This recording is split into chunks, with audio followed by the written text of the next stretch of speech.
illallah Muhammadur Rasulullah, la ilaha illallah Muhammadur Rasulullah, la ilaha illallah Muhammadur Rasulullah, la ilaha illallah Muhammadur Rasulullah. بسم اللہ الرحمن الرحیم. کتاب المسائل سبق number 20. سوکھے ہوئے تھن والے اور تھن کٹے جانور کی قربانی.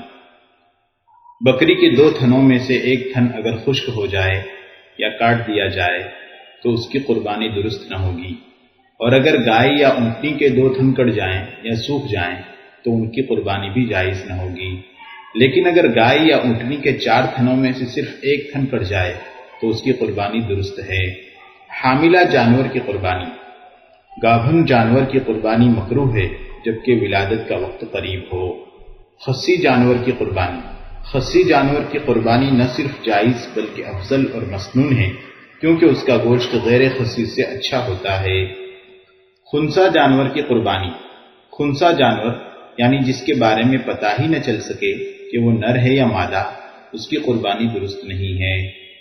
ناپاکی کھانے والے جانور کی قربانی. جو جانور صرف گندگی اور ناپاکی کھاتا ہو اور چارہ نہ کھاتا ہو اس کی قربانی درست نہیں ہے. جنگلی جانور کی قربانی. وحشی اور جنگلی جانوروں کی قربانی جائز نہیں ہے. قربانی کا جانور خریدنے کے بعد عیبدار ہو گیا. اگر خریدتے وقت جانور صحیح سالم تھا لیکن بعد میں عیبدار ہو گیا تو مالدار پر اس کے بجائے دوسرے صحیح سالم جانور کی قربانی ضروری ہے، اور اگر فقیر ہے تو اسی عیبدار جانور کی قربانی کر سکتا ہے. دوسرے جانور کی قربانی اس پر ضروری نہیں ہے. قربانی کے وقت جانور عیبدار ہو گیا. جو جانور پہلے سے صحیح سالم تھا لیکن قربانی کے لیے کوشش کرتے وقت اچھل کود وغیرہ کی وجہ سے عیبدار ہو گیا تو اس کی قربانی میں شرعاً کوئی حرج نہیں ہے.